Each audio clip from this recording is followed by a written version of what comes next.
kemudian ada pengetahuan-pengetahuan lokal yang berkaitan dengan agama, dan tentunya kita nggak bisa lepas juga dengan pengetahuan bencana sedikit gitu, seperti ada sesar baribis itu kan harus tahu juga, ada banjir, ada apa gitu kan. Banjir. Karena kan harus ada cara-cara evakuasi yang ketiga hal tadi itu. Jadi kami misalnya seperti itu, Pak Kiai, kami mohon petunjuknya supaya ya insya Allah berhasil lah. Kami selama 15 hari membagi waktu dengan 3 tempat ini. Nanti kemarin udah ke Kuitang ketemu Habib Ali gitu kan, tapi belum dapat yang kayak gini. Karena besok saat Jibril. Iya, beliau. Habib Ali kemarin. Seanton ya nanti. Besok. Begitu hajat kami Pak Kiai, mohon petunjuknya untuk selanjutnya gitu. Yang pertama saya masalah di hidupku di hadal makan. Terima kasih dan apresiasi. Dan tadi selintas sudah jelaskan bahwa metodologi pengaji bersila ya, dan identik di depannya dengan lekar itu memang menjadi khas tersendiri di DKI. Secara umum juga saya juga masih diamanatkan oleh Pak Dibowo untuk pemimpin pengajian lekar bersila udah 8 tahun, namanya Majlis Talim wa Dzikir Al-Fauz di daerah Setiabudi, Jakarta Selatan, dekat Kelurahan Setiabudi. Nah itu tenaga pengajarnya yang masuk di dalam penelitian Pak Kiai Muhammad Yusuf dengan membaca kitab Hikam dan Mizan Kubro, dan bersama Mahfud Tasirun dari Jakarta Barat. Di situ yang datang kebetulan level-level ustadz, level-level kiai yang punya, istilah saya punya warung-warung kecil dan juga ada yang warung besar. Itu artinya punya umat gitu ya. Mereka punya jemaah, punya massa. Bahkan menurut beberapa tamu yang datang dari luar Jakarta ini, selevel Jakarta yang sekarang sudah menjadi kota global masih ada pengajian bersila, masih banyak pengajian yang pakai lekar gitu kan. Dan itu juga buah dari yang pada penelitian di Kuitang itu, Habib Ali. Tadi saya sudah informasikan, saya juga dulu ngaji bersila dari tahun 76 sampai 83 di Purmanul Falah Islamic Center Habib Ali bin Abdurrahman Al-Habashi dengan kitabnya Qiraah Rasyidah, kemudian Nahul Wadih gitu. Dan banyaklah kitab-kitab yang lain. Nah, lahirlah Majlis Talim Jakarta untuk berangkat dari Majlis Talim yang dibentuk, yang didirikan oleh Habib Ali bin Abdurrahman Al-Habashi gitu kan. Lahirlah Majlis Talim dari Asafiyah atau Hiriyah dan seluruh Jakarta gitu. Nah, saya murid dari Habib Ali. Dan izin saya informasikan, saya bukan dari pesantren ya, tetapi saya mencintai dunia pesantren karena juga kitab-kitab yang saya ajarkan juga yang populer di kalangan pesantren. Ada 10 kitab yang saya ajarkan itu saya kayak bilang disiapkan, saya siapkan itu. Ada kitabnya Tafsir Munir, tafsir Jalalain yang populer, kemudian Muhtar Hadis An-Nabawiyah, ada yang syarah dari Faidul Qadir, syarah Jamus Shogir, kemudian ada Nasr Hidiniyah, ada Abdullah bin Al-Hadar, Nasr Ibad, Imam Nawawi Al-Bantani, ulama besar Nusantara yang saat ini juga belum hancur jasadnya gitu kan. Hasil kemarin 3 tahun lalu digali ternyata masih utuh, udah berabad gitu kan. Kemudian saya juga ada fikihnya Fathul Qorib, Bidayatul Hidayah, kemudian Syiarus Salikin. Nah, Syiarus Salikin ini sekarang saya sedang teliti S3 saya dengan judul analisis pendidikan ilmu tasawuf dalam kitab Syiarus Salikin oleh Syekh Abdul Somad Al-Palembani. Al-Palembani spesialis. Oh iya. Spesialis aja. Spesialis deh. Spesialis. Alhamdulillah jadi nyambung. Saya kebetulan sudah ziarah juga ke sana gitu kan. Ini kan rintisan dari Ihya Ulumuddin gitu kan. Ya, Imam Al-Ghazali, dan juga alhamdulillah saya sudah ziarah ke Iran saat itu sama Kiai Zulfa. Tapi malam hari. Oh, ke Congkai. Malam hari. Udah banget Ini banget kali, nggak lama, nggak bisa masuk akhirnya. Dari luar aja baca Fatihah, baca naik mobil dingin luar biasa itu. Bersama-sama MUI. Nah dari situ saya kira kitab-kitab yang saya ajarkan itu ada, kalau malam saya cuma 6 malam, karena kalau malam Ahad saya harus libur, harus biar istirahat buat keluarga gitu kan. Keluarga juga punya hak gitu kan. Setiap malam saya ngajar 2 tempat. Malam pertama malam Selasa itu, malam ini di Tanah Tinggi, namanya masjidnya Nurul Hidayah. Dari situ saya ke sini Nurul Kibtiyah sendiri. Punya pakai sendiri ya. Iya.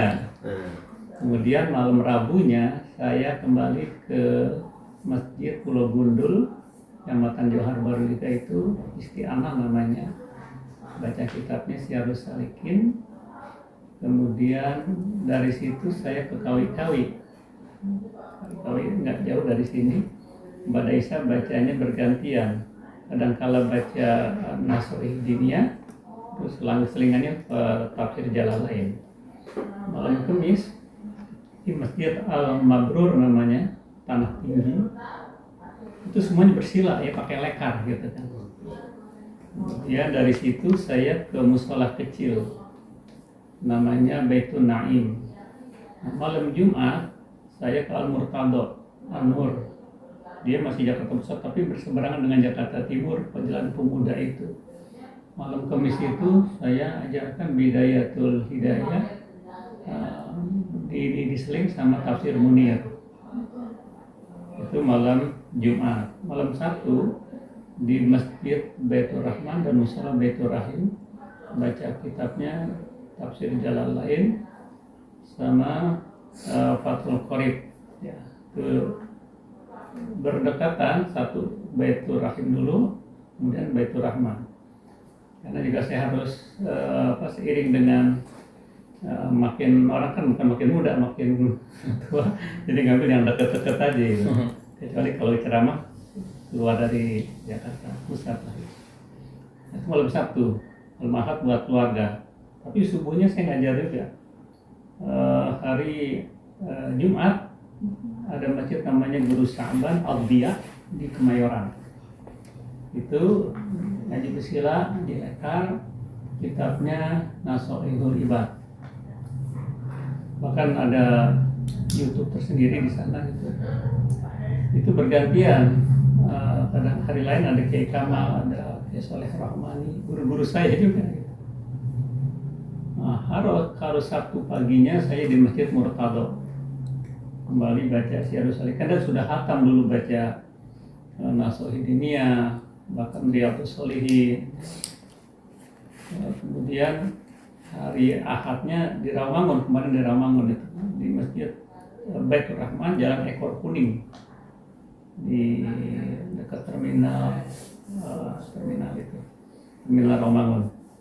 Nah semuanya itu saya ada 14 majelis taklim lah. Luar biasa. Majelis taklim, tapi ada kegiatan siang ikutin kayak gini organisasi gitu. Saya kebetulan hobi organisasi. Saya lahir dari keluarga Ansor, keluarga Nahdien.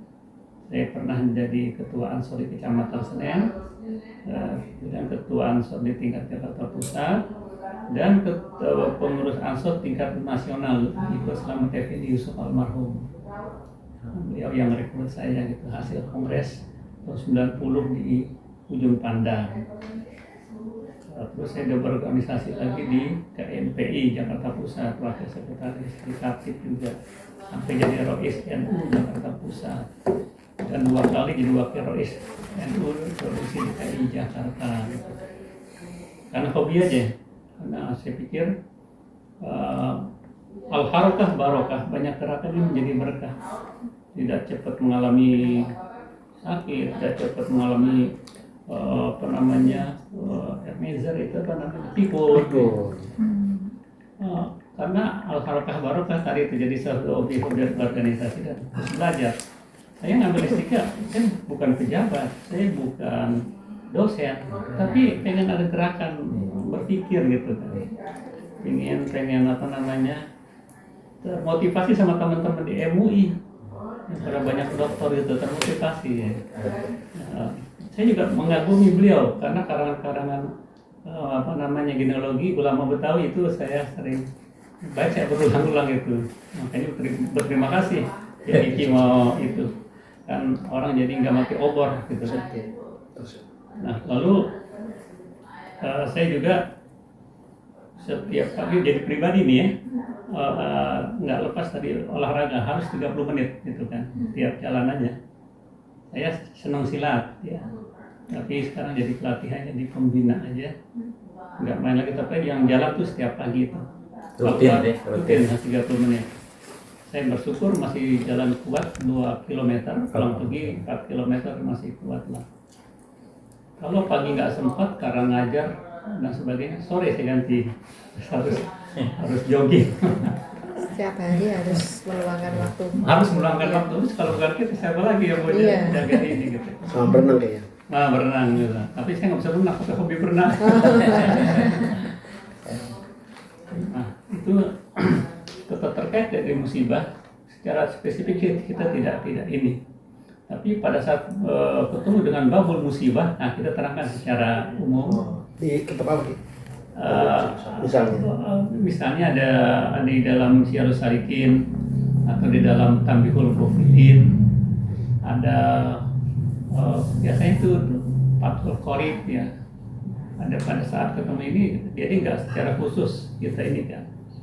Karena pada intinya kan terjadi kerusakan di darat di lautan ya, di samping ada qadarullah, ini kan ulah-ulah manusia juga gitu kan. Tadi pengurukan air tanah yang berlebih-lebihan, penyusutan jalan layang setiap tahun ada 4-5 cm penurunan karena air bawah dikuras-kuras. Saya juga diilhami baca itu tentang Kiki itu terkait Kiki itu yang tanah itu yang kemarin tulisan di medsos saya baca. Air banjir. Masalah banjir. Masalah banjir ya. Masalah air gitu kan. Ya, air. Jadi saya kira justru dengan ini saya akan minta masukan dari BRIN gitu kan. Bagaimana nih seharusnya gitu secara sosiologi, secara agama kita ya bisa menghadapi ini megatrust ya. Nah itu kayak apakah sudah diketahui bulannya dan 3 zona, saya lihat 3 zona itu di mana saja, apa saja Jabodetabek, dan apakah dibarengi dengan adanya gempa gitu kan. Nah itu juga justru mau membuat khawatir juga ya dengan cara itu. Tapi pendekatan agama ya kita paling dengan amalan-amalan ya. Saya juga udah ngasih warning dulu tahun lalu, karena berita ini kan bukan sekarang, tahun lalu pernah ada berita akan terjadi megatrust gitu kan. Ya ketika kita beramal saja, kita zikir saja, apakah itu ya hayya qayyum 1000 kali setiap malam, apakah itu dengan hizib ya, hizib nasor ya, itu benteng-benteng pertahanan umat menghadapi bencana secara umum ya. Jadi saya singgung masalah kebakaran, masalah banjir, gempa dan sebagainya, apalagi sekarang megatrust gitu kan. Sampai kan ada hal yang di luar nalar ketika itu Habib Syekhan Terus ya. tidur di Ancol dengan perahunya itu karena isunya itu Jakarta. Tapi alhamdulillah secara itu beliau tiduran bersama timnya itu, apa yang diisukan itu enggak kenyataan ya.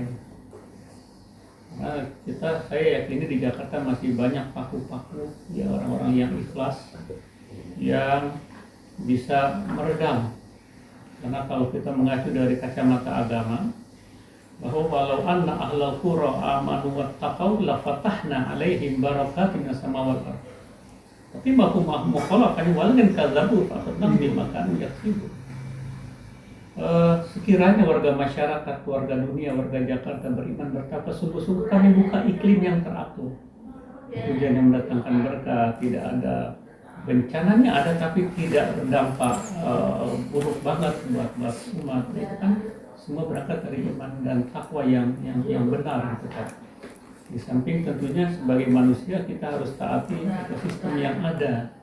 Tadi Jakarta saya sudah singgung tadi, ditakdirkan banyak rawa-rawa. Ya, rawa itu kan tempatnya air. Ada sehingga sekarang ada rawa Bangun, rawa Sari, rawa Buaya, rawa Lumbung, Rawa Pening. rawa Bening. Nah, kampung rawa di sini juga ada. Nah, artinya memang itu ditakdirkan seperti itu. Bahkan ketika membuat lapangan udara Soekarno-Hatta, itu akses ke sana itu membelah dua rawa-rawa tuh di sekitar itu tuh kan. Nah, sehingga akses menuju ke sana jadi lancar. Nah, artinya masyarakat Jakarta harus ingat Tuhan gitu kan. Secara seluruh saya bilang kita beruntung nih, Jakarta disebut sama Allah di Quran. Wa idza dzakarta rabbaka fil qur'ani wallahu ala adbarihim. Meskipun yang dimaksud Jakarta bukan kota Jakarta, kan dari Zakaro Jakarta.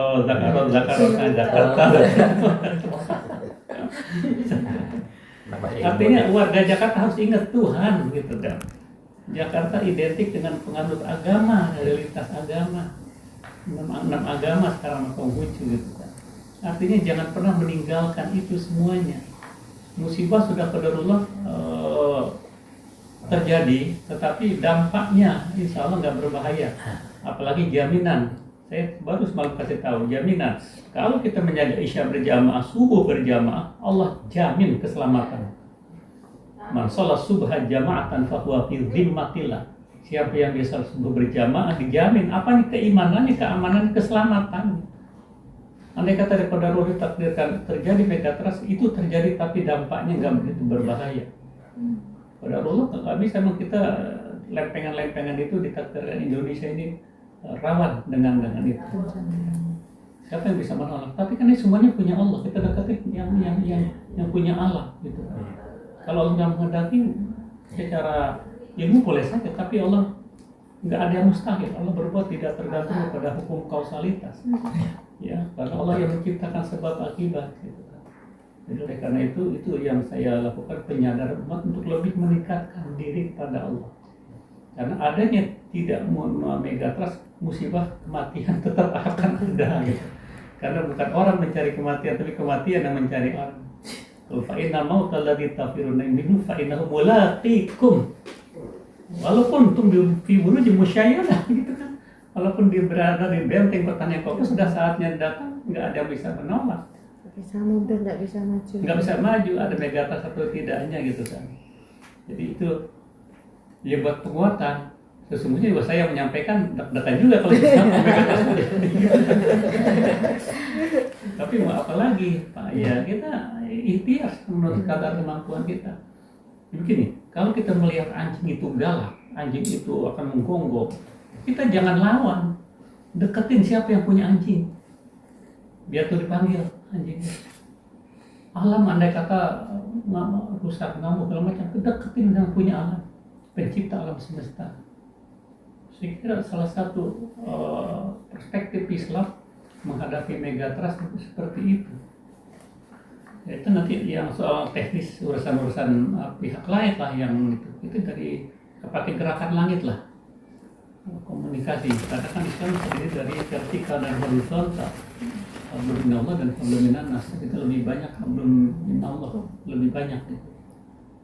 Jadi buat penyadaran umat buat lebih mendekatkan diri kepada Allah. Kan kalau istilah GAD, ini mengapa terjadi?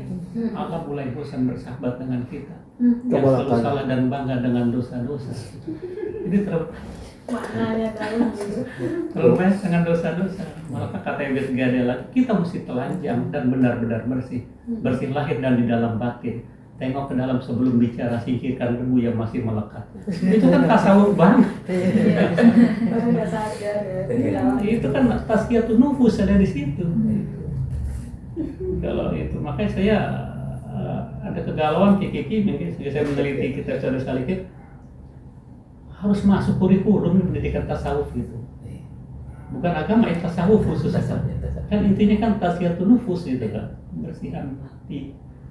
Tidak suudzon, tidak menyampaikan berita hoax, tidak frustrasi gitu kan.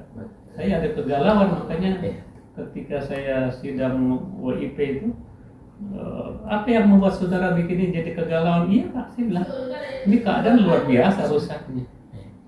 Perspektif Islam bicara ini yang lebih lunak, mendekatkan diri kepada pemilik alam semesta gitu.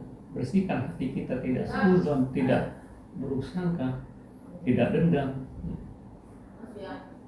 Itu saya kira sering saya selipkan dalam pengajian-pengajian lagi karena ada musibah, walaupun di sabatu maaf itu ada 7 faedah kita saya ngaji kita ada babul musibah itu di kitab apa itu kecil kitabnya 7 faedah gitu, ada sabatu maaf.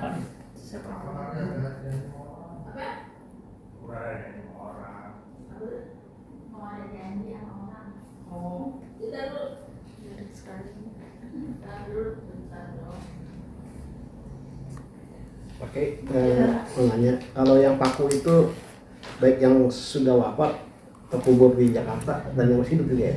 Saya kira itu karena kan wali betul, wali itu kan secara jasa tidak hancur gitu kan. Apalagi Allah inna awliya Allah la khaufun alaihim wa lahum yahzanun. Yang namanya wali Allah itu yang tidak takut kepada siapa-siapapun dan tidak dimakan oleh cacing tanah itu. Maka keberkahan para wali songo, keberkahan para kiai yang istiqamah sudah matinya memberikan manfaat buat orang hidup. Berapa banyak coba di Tasik lagi itu dengan Muhi kan? Biar sampai orang bikin rumah-rumah untuk penginapan, yang jual-jual seperti itu. Artinya secara gampang dikatakan bahwa yang mati bisa memberikan keberkahan kepada yang hidup. Itu kan juga paku-paku kota itu kan. Allah akan memandang mereka itu untuk menurunkan azab itu. Jadi makan Allah li'adzibahum wa tafi wa maknahum wa hum yastaghfirun, sama yang istighfar ya, yang awalnya sudah meninggal diikuti oleh generasi berikutnya. Nah, Allah kan masih memandang itu orang-orang yang alim, orang-orang yang solid ya. Jadi kita bersyukur kalau masih ada orang yang zikir. Maka di Majelis Taklim yang saya pimpin itu di Al-Faus itu bukan sekedar kajian kita, tapi ada zikir. Nah, zikir itu memimpin Habib Ali juga. Tapi rumahnya tempatnya rumah Koji Bowo, Tengku Umar 30. Itu setiap malam Jumat. Tapi sebulan sekali di malam Jumat yang pertama. Kita baca Asmaul Husna, kita baca isi kitabnya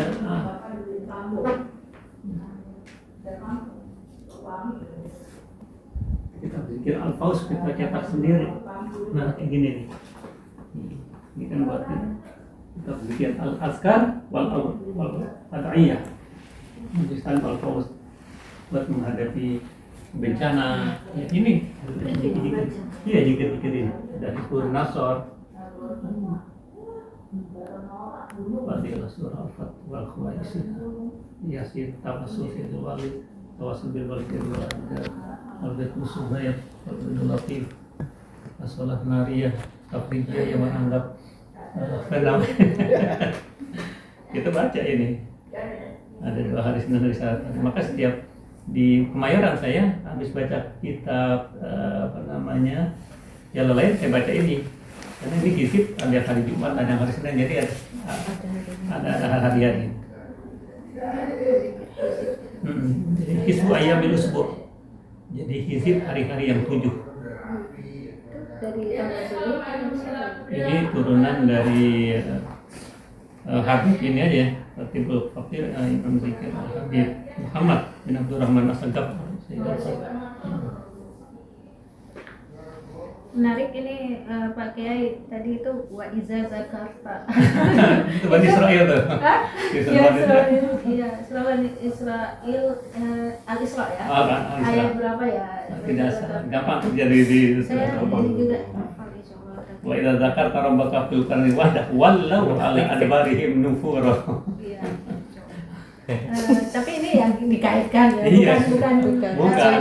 Secara Secara slow saya bilang artinya wajar zakat harus mengingat, zakat itu mengingat, Anda mengingat Tuhan, mengingat alam semesta. Memang Jakarta ada di situ asal katanya. Kan itu kan Ini ilmu, aja ya. ini ilmu ya. Iya, maksudnya ada sejarahnya mungkin gitu. Kita juga tahu kenapa timbul Jakarta. Gitu. Oh, dan Enggak, dia tahu teknologi kan Jakarta itu kan Fatha Mubina, identik dengan kemenangan yang nyata. Kemudian saya mencari-cari aja, oh ini Jakarta ada di sini. Ya, Itu sejarahnya Pak Yaya, Jakarta itu. Sejarah Jakarta itu. Pangeran Jayakarta, Pangeran. ya, arti Jayakarta kan itu Fatha Mubina, kemenangan yang nyata sebagaimana Futuh Mekah. Oh. Maka Fatha Al-Fatihah, beliau lebih tahu. tapi ini soalnya sangat ini ya beririsan gitu. Kalau Indonesia ya Z dijadikan C, makanya sampai Z dijadikan C, ijazah itu bukan ijazah, bukan ijazah. Makanya Z ini bisa jadi C gitu kan. Iya. Dan sangat masuk gitu loh. Jakarta itu. Iya, itu zakat kan dari zakar semua zakat tuh. Ini kalau yang tadi pakai tentang apa, kita punya paku tadi ya, punya apa namanya pegangan gitu untuk menghadapi bencana. Jadi ada istilah deketin dengan punya alam gitu. Kalau sekarang kan tulisan kami ada beberapa tulisan juga bersahabat dengan alam gitu kan. Dan bukan kepada alam, yang pencipta alam. Karena beliau yang mengatur alam, Allah yang mengatur. Iya. Yang mungkin ya kita juga nggak bisa lepas dari pengetahuan yang tadi itu, yang teknisnya seperti kapan terjadinya, terus apa yang kita lakukan. Nah ini mungkin ada sedikit ilmu Kak Kiai. Kalau yang kami tahu setelah meneliti beberapa wilayah termasuk Maluku gitu, itu ada ketika gempa. Nah kebetulan saya dari Aceh. Di Aceh itu kan bencananya terutama gempa, itu setelah gempa kan terjadi tsunami seperti itu. Nah gempa itu ada dua variasi, ada yang goyangnya seperti ini, goyang apa namanya kiri kanan, ada yang goyangnya seperti ini. Oh ini Nah ini yang cepat sekali. Nah jadi ini di samping kita diajarkan oleh agama supaya tenang, supaya mendekatkan diri. Nah ini juga perlu tahu sedikit barangkali ya. Ini yang saya terapkan ke diri saya setelah mendapatkan ilmu itu. Nah ketika ada gempa, karena megatrust itu terkait dengan gempa juga. Ketika ada gempa kita rasa dulu. Kalau goyang kayak gini, itu kita nggak usah panik. Diam dulu sampai berpikir segala macam. Tapi hitung 20 detik. 1, 2, 3, 4, 5, 6, 7, 8, 9, 10 sampai 20. Kalau berhenti sebelum 20 itu nggak usah ngapa-ngapain, diam aja. Itu nggak akan merusak ya. Gitu. Tapi kalau lewat dari 20 itu keluar. Jangan di sini atau cari pelindung. Jangan dibangun-bangunan di dekat-dekat. Kalau misalnya lantai atas itu kan harus cari pelindung, nggak mungkin kita ke bawah. Jadi ini upaya untuk mengurangi risiko bencana gitu. Bencana itu nggak bisa dilawan, nggak bisa tadi kan, itu mengurangi itu. Jadi ini ilmu dari orang Amerika sebenarnya yang saya dapat bagus juga ini dikasih tahu ke orang gitu kan. Nah, tapi kalau begini gempanya itu jangan nunggu 1-2 karena dia merusak. Iya, Di iya. kampung saya begini gempa sebentar aja udah runtuh semuanya. Jadi harus langsung keluar kalau kita memang bisa keluar, kalau enggak ya lindungi diri dengan ini, Iya.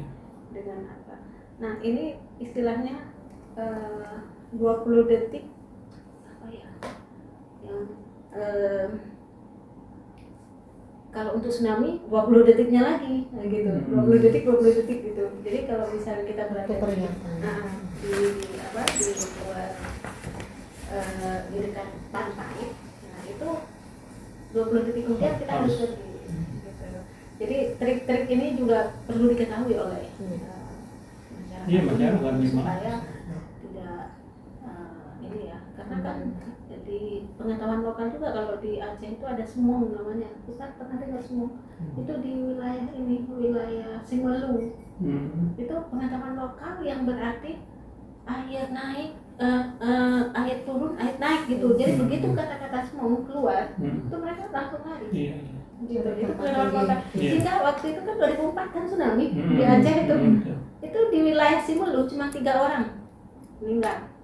Itu kenapa? Itu hasil penelitian.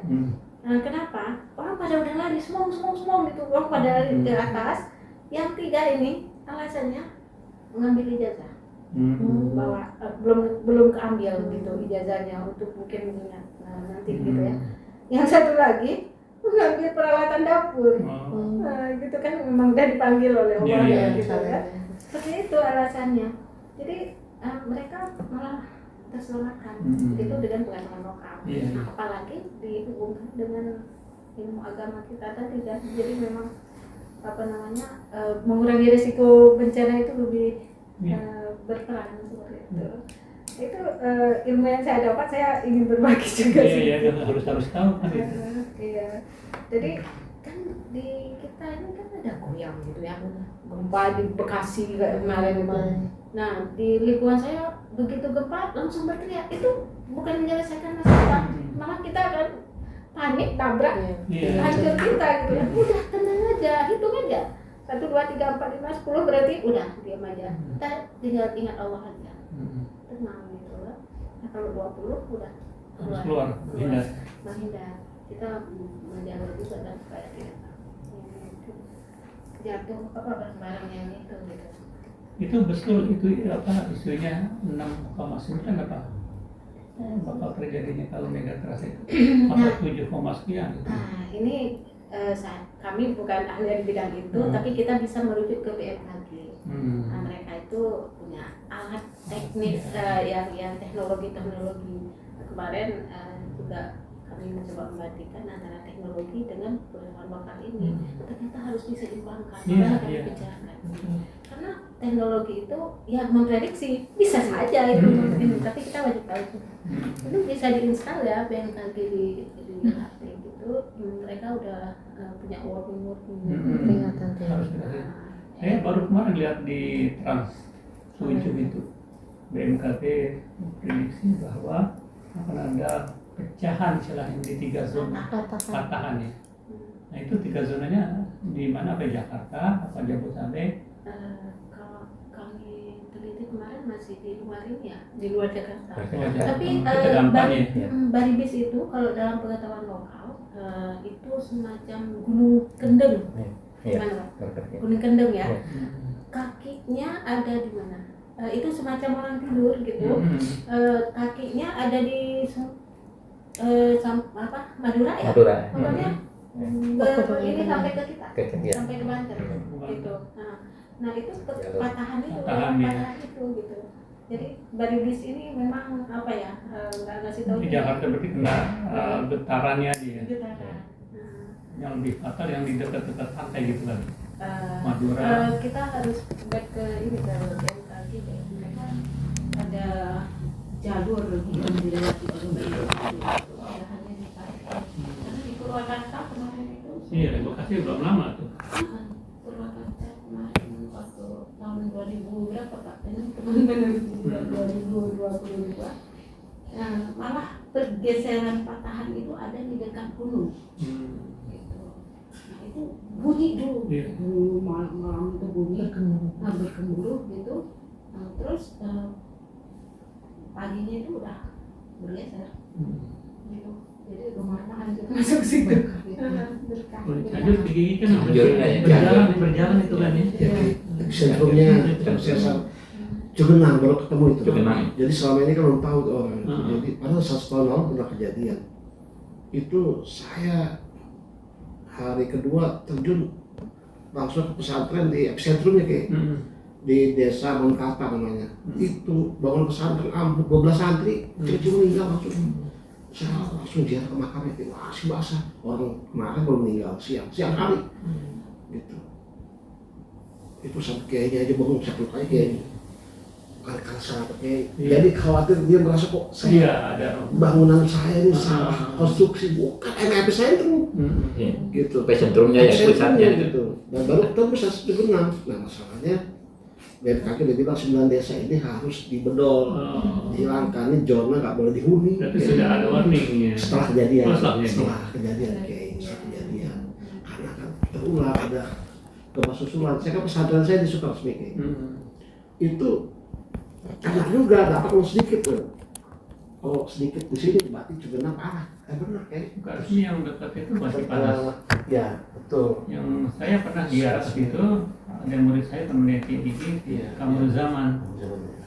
Di belakang, saya di belakang belum saudara lagi. Tapi saya udah ngomong segera kosongkan 9 desa. Teman-teman FKDT di sana kan saya kenal kayak di daerah Cugenang itu. Pada nggak mau sekarang saya ini gimana sih? Merasa, tapi nggak bisa salahkan juga. Mereka merasa itu tempat tinggal, lahir, gitu. Dianggap sesuatu yang sudahlah. Ya kemarin trauma ada trauma ada, tapi mereka nggak mau pindah. Apa itu dianggap Saya takdir ikutin. gitu? Iya. Enggak, toponim itu. Toponim itu. Likuifaksi. Artinya orang dulu itu sudah memperingatkan dengan memberi nama ya, seperti tadi rawa. Kemudian ada nama lokal itu di situ, saya rasa. Cugenang. Nah, Nama tempatnya itu namanya apa Pak? Tahu. Nama yang apa? Desa Desa. Mangun Tata. Artinya itu mau tata. Mangun. Mangun. Mangun Mangun apa? tata Bangun itu ya? dibangun. Bukan Ditata bangun. ulang itu mungkin itu jangan-jangan. jadi kayak di Cugenang Padang itu itu air daerah tergenang, kan? Tarandam. Cugenang Iya, ya. terkenal. Artinya Daerah terendam, jadi Tarandam. Tapi orang di situ terus, kenapa? Sejak lahir apa segala macam nggak mau pindah, ya udah resiko, yang banjir, yang bah, yang macam-macam gitu.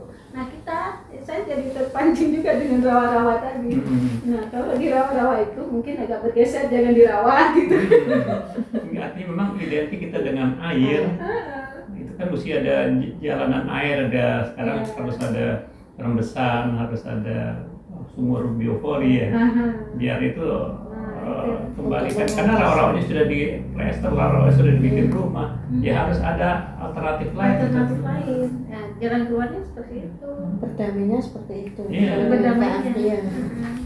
Seperti di Palu itu kan likuifaksi itu kan juga sebenarnya sudah diingatkan dengan nama-nama daerah itu yang artinya dulu pernah terjadi bencana di situ daerah apa, tapi kan tetap aja masyarakat karena itu tanah leluhurnya tetap berdiam di situ. Jadi bagaimana menumbuhkan kesadaran bahwa sebenarnya dulu pernah terjadi begini, jadi antisipasi atau mengatasinya atau berdamainya bagaimana kan jadi begitu saja. Nah, likuifaksinya ada dalam manuskrip, dalam naskah kuno.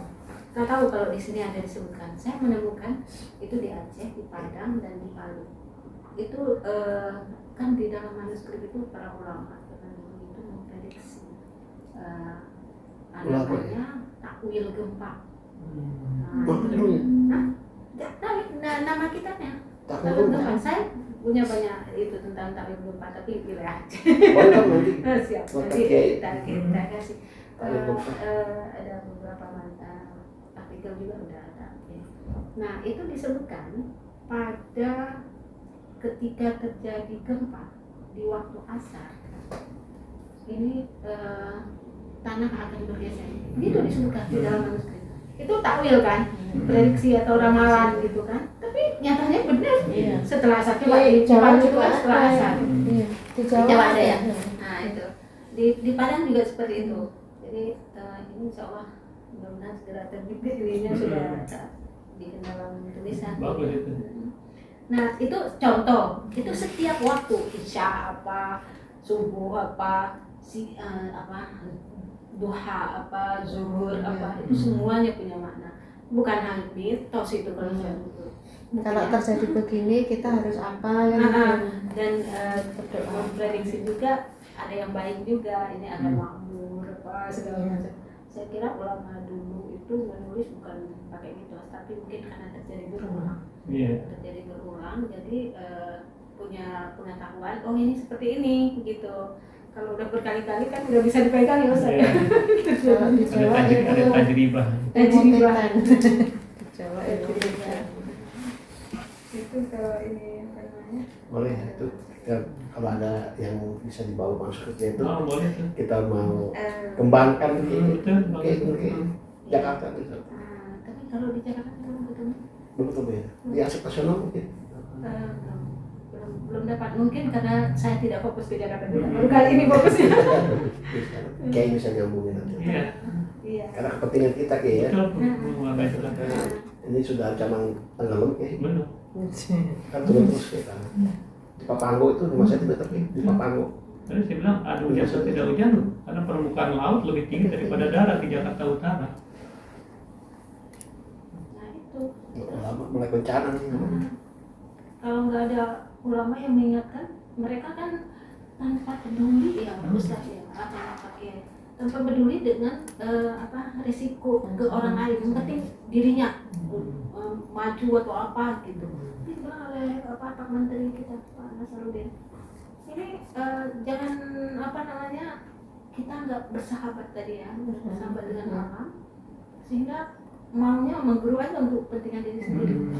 Makanya bangunan tinggi-tinggi di Brunei itu, bangunan itu setingkat dengan ini menara masjid, nggak boleh lebih. Nah kita sampai 40 lantai, itu nggak peduli dengan lingkungan. Makanya ulama ini sangat berperan gitu loh. Agama itu harus seimbang. Kalau tinggi ya tekanan tanahnya Makanya tenggelam jadi. apa nutup got. Nah, pentingnya kita di sini untuk mengangkat kembali air gitu. Kayak jadi kesadaran ulama terbencana kayak kita jadi momentum kayak beliau punya otoritas di Jakarta. Seorang beliau saat itu tinggal saya yang siarkan. Menjadi kelanjutan kayak saatnya. Karena 2030 kayak dikatakan 2030. Diprediksi ya. Betul lah. Diprediksi. Ya, Joe Biden. Ya. Amerika itu. Tapi gimana dengan PIK? PIK itu beda. Jadi ngomong lain. PIK itu kan memang dibangun terus pada PIK 1, PIK 2, PIK 3, PIK 4 malah sekarang kan. Itu kan di laut itu kan digerus terus kan supaya jadi daratan. Nah saya nggak tahu nih apa benar tenggelam, soalnya di sana udah tapi yang jelas kita harus persiapkan diri gitu kan. Nanti kayak ganti jauh ke PIK. Masalah PIK harus. Tapi BRIN harus backup. Saya ketemu informasi di Banten, Iya. orang Banten kutat-katir itu. Kemarin ada yang undang mengenai PIK 2 saya ada dari Matakin tuh. Kok hujung saya belum punya waktu. Banyak di Indonesia yang nggak tahu. Pakai insya Allah ini kita minta pakai jadi informan ya kan? Iya boleh, tapi nanti kita harus kembali lagi. Saya nggak bawa berkas-berkas. Oh iya ada semua. bekas pakai ada. Karena harus ada buat SK nanti buat surat Pakai permohonan diskakan. Pak Kiai. Diskakan lagi ya. Iya. Diskakan sebagai. Diskakan untuk Oh, ini, Hmm. untuk apa namanya informan. Lalu kami akan buat permohonan terlebih dahulu, permohonan ke beliau. Oke. Nah, nanti nama lengkapnya ajukan ke pimpinan di tanda tangan. Baru kita nanti ada lagi yang harus dipenuhi soalnya entah